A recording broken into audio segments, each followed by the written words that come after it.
Hi friends, সকলকে শুভ দুপুর। দুপুরের শুভেচ্ছা। আজকে দেখো রান্না আমাদের কচু দিয়ে ডাল, মসুর ডাল,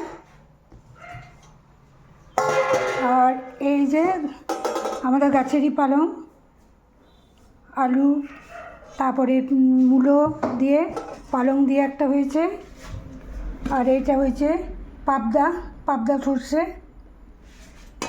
আর এই যে ভাই একটু অল্প করে চিকেন হয়েছে, চিকেন কষা, আর কাঁচা পোস্ত।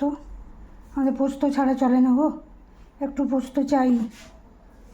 এই যে ভাইয়ের এই চিকেন কষা, আর এটা কচু মুসুরি, এইটা পালং শাক, মূলো, বেগুন,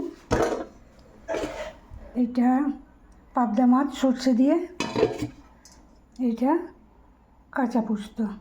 সকলকে শুভ দুপুরের শুভেচ্ছা, সবার জন্য শুভকামনা রইল।